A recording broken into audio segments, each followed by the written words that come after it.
ગીરની અંદરથી મહેશ મહારાજ તથા સર્વે ગુરુ ભાઈઓએ ગત ગંગાને જય ગુરુ મહારાજ. જય ગુરુ મહારાજ.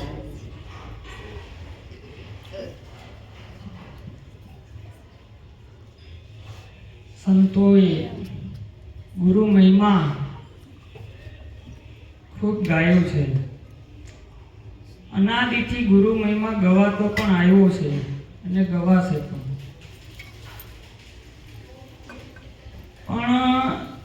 માનવ તન મળ્યું પણ એનો મહિમા આપણે જાણ્યો નહીં. પશુ કી પનિયા બને નરકા કશું ન હોય. નર જો ઉત્તમ કરણી કરે તો નરમાંથી નારાયણ થવાય. પશુના ચામડાની અંદરથી અનેક વસ્તુઓ બને. કોઈ ઘર વપરાશની અંદર બને, કોઈ ઢોલ બને, કોઈ પગરખા બને. પશુમાંથી ઘણું વસ્તુ બને પણ માનવમાંથી કઈ બને. પણ મનુષ્ય જો ઉત્તમ કરણી કરે તો આ દેહમાંથી નરમાંથી નારાયણ સ્વયં પ્રગટ થાય. કેમ કે જ્યારે જ્યારે આ ધરતી ઉપર સંતો ભક્તો ઉતરા છે એટલે પોતે દેહ લઈને આવ્યા અને પ્રભુનું ભજન કરીને ધીમે ધીમે ભગવત સ્વરૂપની અંદર લીન થયા. કેમ કે પહેલા તો આપણા જીવનની અંદર ભક્તિ ક્યારે ઉગાવ થાય? કેમ કે સદગુરુના શરણની અંદર રહી અને મૂળ સ્વરૂપ શું છે એનો નિત્ય આપણે કાયમ વિચાર કરવો કે સદગુરુએ મારા સ્વરૂપની જે ઓળખાણ કરાવી છે તો ખરેખર એમાં મારી અંદર મને રહેવા કોણ નથી દેતું. વિચાર કરતા કરતા કરતા આપણે ખ્યાલ પડે કે ભાઈ આ પગ તો છે પણ આ પંથે કપાતો કેમ નથી? પગ હોય તો આપણે પંથ કપાય ને. પણ ક્યારે પંથ કપાય? પણ ધીમે ધીમે ધીમે ધીમે સેવાની અંદર આવવું પડે. ક્યાં જીવન સેવાની અંદર આવે તો આના સંશય મટે. કેમ કે સેવા અને સમરણ અમે કોનારે કહીએ? સંતોએ આની ઉપર વિચાર કરવાનું કીધું છે કે ખરેખર આમાં મારે સેવા કઈ રીતે કરવી. તો સબરીબાઈએ તનથી સેવા કરી. સબરીબાઈ જ્યારે માતંગ ઋષિના આશ્રમની અંદર વહેલી સવારે એને ખ્યાલ પડ્યો કે આ જગતની અંદર કાંઈ નથી, એટલે એને ખબર પડ્યો કે જો હું કોઈ સંત પુરુષની સેવા કરું તો મને મારું અસલ સ્વરૂપની ખબર પડે. એટલે રાતના 3 વાગે લાકડા જંગલમાંથી હુક્કા કાપી આવે અને માતંગ ઋષિના આશ્રમમાં મૂકી દે. માતંગ ઋષિના આશ્રમમાં એ બધા લાકડા મૂકે. એમ કરતા કરતા કરતા એને ખબર પડી કે સંતો ભક્તો હવારે પંપા સરોવરની અંદર પ્રૌઢમાં સવારના 4 વાગ્યાની અંદર બધા બ્રહ્મ મુહૂર્તની અંદર સ્નાન કરવા જાય. એટલે એને ખબર પડી કે ભાઈ રસ્તાની અંદર એને કાકરા લાગતા હોય, કાંટા લાગતા હોય. તો સબરીબાઈએ શું કર્યું? આ તનથી સેવા કરી. સવારે જઈ અને બધી વારી નાખે. આમ કરતા કરતા કરતા માતંગ ઋષિને એક વાતની જાણ થઈ કે આ જંગલ આપણા રોજ આ આશ્રમ સાફ કોણ કરી જાય છે? આ લાકડા કોણ મૂકી જાય છે? તો કે તપાસ કરો. તપાસ કરતા કરતા કરતા સબરીબાઈની પર નજર પડી ગઈ. હું નજર પડી કે ભાઈ તમે અહીં આવવાનું કારણ શું? તમે આ 6 મહિનાથી આ બધું કામ કરો છો તો તમારે આની મહેનતાણું લઈ લ્યો. તમારા જે કંઈ પણ રોજી રોટી જીવનમાં જોતી હોય એ તમારી આની અંદર પૂરી લઈ લ્યો. તમારે જે કંઈ પણ જોતી હોય તો કે બાપજી મારી કોઈ એવી માંગ છે, તો બેટા તારી શું માંગ છે? તો કે મને આ સત્ય વસ્તુ શું છે તમે મને જાણ કરાવો. તો સદગુરુની આગળ આપણે જઈએ એટલે પહેલા આપણી જીવનની આજીવિકા, આપણા જીવનની વિવેક, આપણા જીવનની અંદર વિવેક પણ હોવો જોઈએ. સંત પુરુષની આગળ આપણે જઈએ તો આપણે શું આપણી આશા હોવી જોઈએ?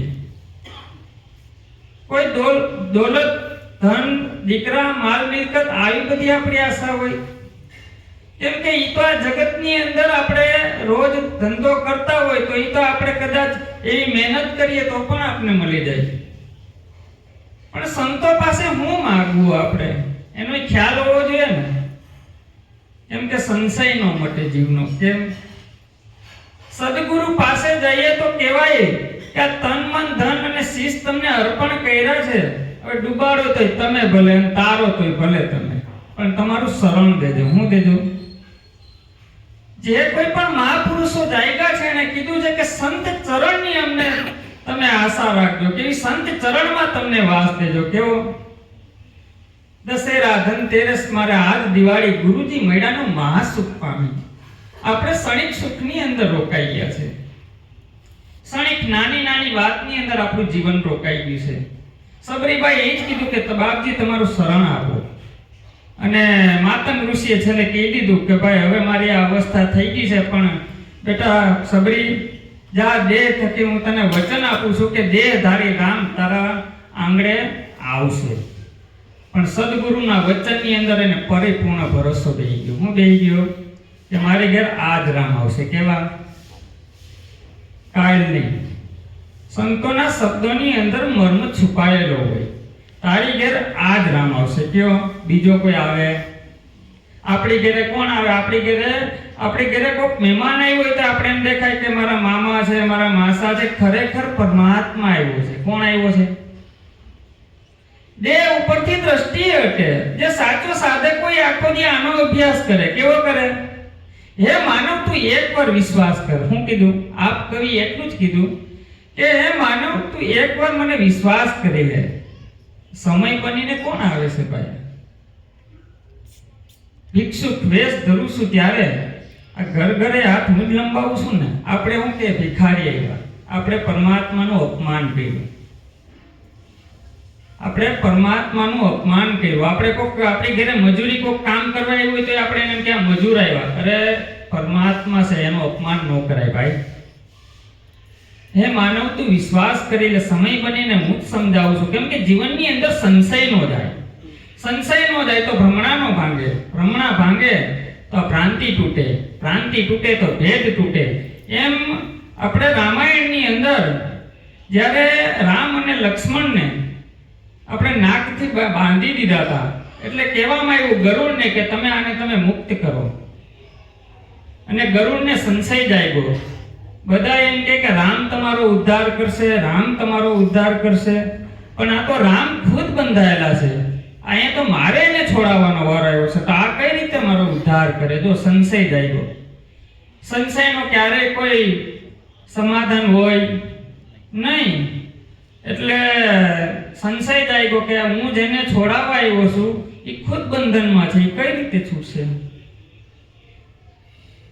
એટલે નારદ પાસે ગયા. એટલે નારદને ખબર પડી ગઈ કે ભાઈ કોઈ શબ્દનું તમે મારી હારે વાર્તાલાપ કરતા, તમે મારા પિતાજી પાસે જાઓ. એને ખબર પડી ગઈ કે જો શબ્દની જાળમાં હું ફસાઈ જાય, આપણે ક્યાં ફસાઈ જાય ને બધા શબ્દની જાળની અંદર ફસાઈ જાય છે. કે શબ્દ અનેક છે પણ કહેવાનું તાત્પર્ય કંઈક જુદો હોય. એમ નારદને ખબર પડી ગઈ કે તમારા પિતાજી પાસે બ્રહ્મા પાસે જાઓ. અને બ્રહ્મા પાસે જાય છે અને કહે છે કે બાપજી આ મને સંશય પડ્યો. તો કે આનો જવાબ મારી પાસે છે. તમે એક કામ કરો, શંકર પાસે જાઓ. ક્યાં જાઓ? એટલે શંકર પાસે જાઓ. ક્યાં જાઓ? અને શંકર ભગવાન રસ્તામાં મળી ગયા.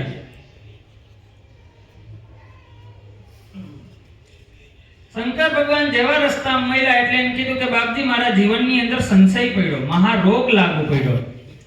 તો કે હું થયું? તો કે ભાઈ હાલતા હાલતા વાત થાય, હાલતા હાલતા કોઈ કામ થાય, હાલતા હાલતા કૂવો ખોદો હોય તો ખોદાય, કાંઈ ન થાય.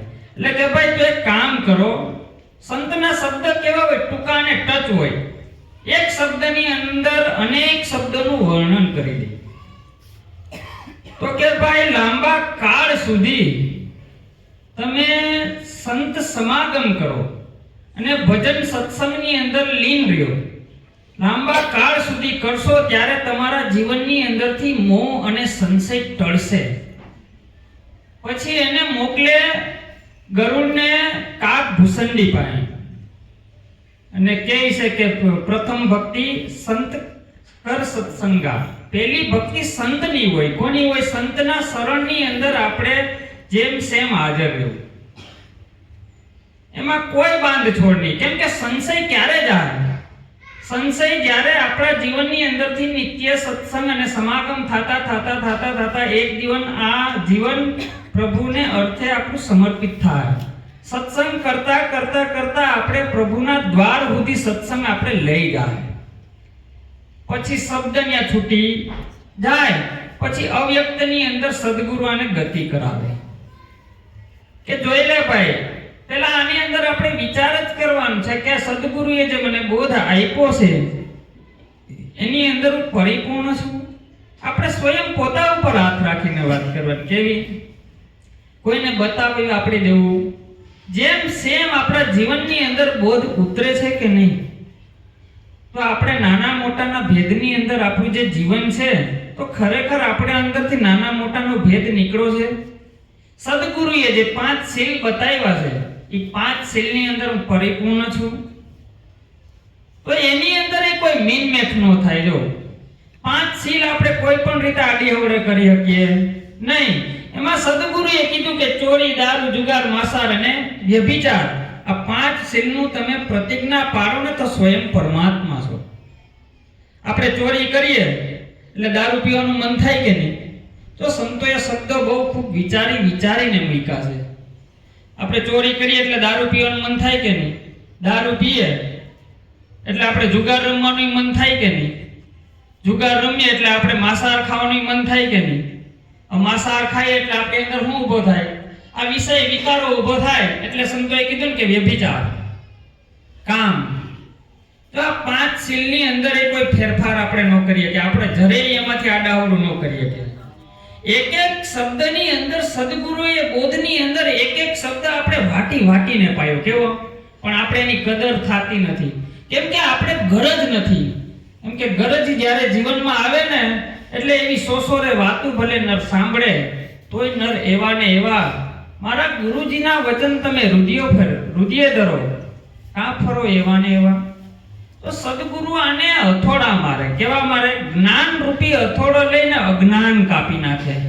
જ્યારે આનું ધીમે ધીમે અજ્ઞાન કપાય ને એટલે આ દેહ દ્રષ્ટિ છે ને જે બહાર ફરે છે ને એ અંતર્મુખ થાય. અંતર્મુખ થાય ને એટલે હોય એવું દેખાય. કેવું દેખાય? ખરેખર હું ને પરમાત્મા જુદા હતા, પણ ખરેખર સદગુરુએ ક્યાં લાવી દીધા? નજીક લાવી દીધા. હું ને પરમાત્મા જુદા છે.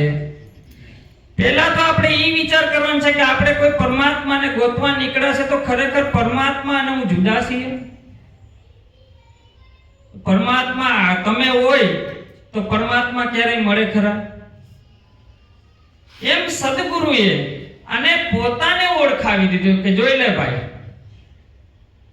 અસલ તારું સ્વરૂપ કેવું છે.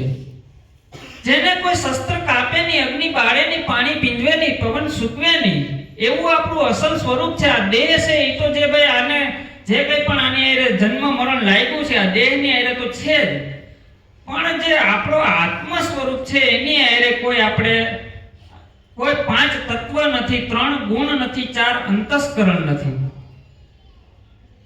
એમ કે ત્યાં કાંઈ નહીં, હારે ઊંડા આભલાની માય, એક જ હું આત્મા, નથી ભાઈ કે ભોજાય, એક જ હું આત્મા.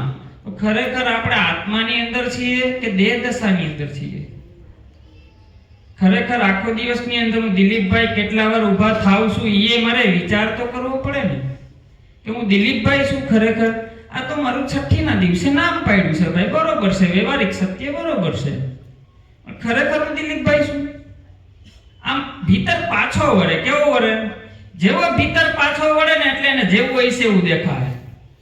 તો આપણે દિલીપભાઈ ધારણ કર્યું એટલે ગામ ઊભું થયું કે નહીં? ગામ ઊભું થયું એટલે મારે નાત ઊભી થઈ કે નહીં? નાત ઊભી થઈ એવું મારે વર્ણ ઊભું થયું, વર્ણ ઊભું થયું એવું વેશ ઊભો થયો. તો મારે તાલુકો લાગ્યો, જિલ્લો લાગ્યો, દેશ લાગ્યો. પણ સંતોએ એ કીધું છે કે નથી કાળ, નથી દેશ, નથી વ્યોમ કે આકાશ, તાઈ આરે ઊંડા આબલાની માય, એક જ હું આત્મા. સંતોએ આ ઝીણી ઝીણી ઝીણી વાતો કરી અને આપણે સન્મુખ અને આપણી નજીક લઈ ગયા છે. ક્યાં લઈ ગયા છે? કેમ કે મોટા કુવાડા કાંઈ નો કાપે, આ લોઢા કાપે છીણી. આ સંતોભાઈ આ વાત છે ઝીણી ઝીણી. કેમ કે આ નજીકની નજીક વસ્તુ આપણે દેખાય નહીં. આપણે કંઈક મોટી વસ્તુ જોવી હોય તો આપણે બધું દેખાય કે નહીં? આપણે ઘર આપણી દ્રષ્ટિમાં તરત આવી જાય કે નહીં? આ બધું મોટું બધું દેખાય કે નહીં? પણ જેવી દ્રષ્ટિ અંતર્મુખ થાય એટલે આને ઝીણામાં ઝીણી વસ્તુ પણ દેખાય. એક કૂવાની ડેટકી હતી ને, કૂવાની ડેટકી જ્યારે સમંદરની અંદર લહેર આવી, તુફાન આવ્યું અને ઈ તુફાનની અંદર આવતા ઈ સમુદ્રની ડેટકી કૂવામાં આવી ગઈ. એટલે ઓલી કૂવાની ડેટકી હતી ને, ઈ આ સમુદ્રની ડેટકીને પૂછે કે બેન તું ક્યાંથી આવી છો? એ કે બેન મારાને કેમ કેવું, હવે હું સમુદ્રમાંથી આવું છું. તો કે બેન ઈ સમુદ્ર કેવડો હોય? એ કે એનું મારે બેન તને વર્ણન શું કરવું? તો ઓલી કૂવાની ડેટકી હતી ને આમ ઠેકડા મારે. એ કે એવડો? તો કે નહીં બેન એવડો નહીં. એમ કરતા થોડોક સમય થઈને પાછી લહેર આવી. ઈ કૂવામાંથી તળાવની અંદર ગયા. તો કે બેન આ સમુદ્ર? તો કે નહીં. તો કે બેન આનાથી મોટું કઈ હોય? તો કે ભાઈ તારી ઈચ્છા, તારે જેમ સમજવું એમ. તો કે ના આનાથી તો મોટું કઈ હોય. એમ કરતા કરતા પાછી લહેર આવી અને નદીમાં આવ્યા અને બેન આ સમુદ્ર? તો કે નહીં. અરે બેન આનાથી થોડું કઈ મોટું હોય, આ જ તો ખરા. એ કે પણ આ જ હોય ને? એ કે ના ભાઈ ના, એ કે આ નહીં. અને એમ કરતા કરતા એકવાર પાછું સુનામી આવી અને સમુદ્રમાં બે ડેટકી ભેગી ભળી ગઈ. જેવી ભેગી ડેટકી ભળી ને એટલે ઓલી કૂવાની ડેટકી જે હતી ને એની આંખ ફાટી ગઈ. બોલ હવે હું કેવું છે? ત્યાં કઈ બોલાય એવું જ નથી. કેમ કે આ કહું તો એ નહીં, ના કહાના જાય આ ઓર નાકે બીચ में સાહેબ રહ્યા સમાય. કેમ કે જેના જીવનની અંદર સદગુરુની કૃપા થઈ છે એના જીવનની અંદર એને ઉઘાડ થાય. કેવો થાય? ઈ રાતની અંદર અને દિવસની અંદર સદગુરુને આજીજી કરે કે મારો આટલો જન્મ તમે સુધારજો. કેમ કે આ જન્મ આપણે એમ લાગે કે આપણે આ ઘણું બધું જીવવાનું છે ભાઈ, એટલે હવે સમય ટૂંકો થઈ ગયો છે ભાઈ. પાથી રે ઘણીને પંથ ઘણો દૂર, સાઈ મુંજા તમે હવે મેરું કરો. તમે મેરું કરો તો તમને કોઈક એવા સંત મળે ભાઈ, અને તમે એને કંઈક આપણે આગળ આપણે પૂછાય કે અમારા જન્મ મરણનું બંધન કઈ રીતે કપાય. કેમ કે સંતો દયાળુ હોય. કેવા હોય? પણ કોઈ આત્માવાન પુરુષનો સત્સંગ સાંભળો. કોનો સત્સંગ સાંભળો? કોઈ આત્માની અંદર લીન હોય એનો સત્સંગ તમે આપણે ગ્રહણ કરવો. કોઈ નિસ્વાર્થ, કેવો? હેતુ રે વગરના હેતને વખાણીએ. આ ઝાડ પાન નદી નાળા કોઈ હેત ખરો? છતાં બધા પૂરું કરે ને. આ વરસાદ એટલો વરસે પણ કોઈ હેત ખરો? ઉનાળાની અંદર તડકો, અત્યારે તડકો હોય, ચોમાસાની અંદર વરસાદ, શિયાળાની અંદર આ ઠંડી. આને હેતુ વગરના હેત કહેવાય. કોઈ હેત નહીં. એમ સંતો જે સાચા સંતો છે, જે આત્મા પુરુષ આત્માવાનની અંદર રહી ને સત્સંગ કરે, એને કોઈ હેત જ ન હોય. કેમ કે જીવનની અંદર જ્યારે આવા મહાપુરુષો મળે ત્યારે આપણા જીવનની અંદર કાંઈ પણ વસ્તુનું ધારણ કર્યા વગર એની નજીક બેસી જવું, કોઈ કારણ ન નાખવું. જ્ઞાની પુરુષ કોઈ એવો સંત સાચો મળી જાય ને તો એના જીવનની અંદર, એના શબ્દની અંદર ક્યારેય કોઈ કારણ ન નાખવું. નિસ્વાર્થ ભાવે ગઈ જાઓ. તમને ઈ સત્સંગ કરતા કરતા કરતા ક્યાં પુગાડી દે ને આપને ખબર નહીં રહે. કેમ કે આવો સદગુરુનો મહિમા છે. કેમ કે નાની કાલી ગેલી ભાષામાં આ તો વાત થાય છે, બાકી ગુરુનો વખાણ હું કરવાય. ખાલ રે પડાવું શરીર તણી એમાં સોનેરી રંગ ચડાવું, એની મોજડી કરીને મારા ગુરુને પહેરાવું તો એક ક્ષણો સિગણ નો થાય. તમે વિચાર તો કરો. ગૌદાન દેવે, ભૂમિદાન દેવે, કન્યાદાન દેવે, કાશી ક્ષેત્રમાં જઈને કન્યાદાન દેવે, પણ એમાં આપણું હું ભાઈ? ગૌદાન દીધું તો ભાઈ ગાયું આપણાથી બને, ભૂમિદાન દે તો કે પૃથ્વી આપણાથી બને, કન્યાદાન દે તો કન્યા હું આપણાથી બને. આપણું હું તે આપણે દાન દીધું. આપણી અંદર જે અહંકાર છુપાયેલો છે જેમ સેમ સદગુરુના શરણની અંદર અર્પણ કરી દેવાય કે ગુરુ મહારાજ હવે તારો તોય ભલે, ડુબાડો તોય ભલે. આટલું કઈ સદગુરુના શરણની અંદર મારી વાણીને વિરામ આપું છું. સદગુરુ મહારાજ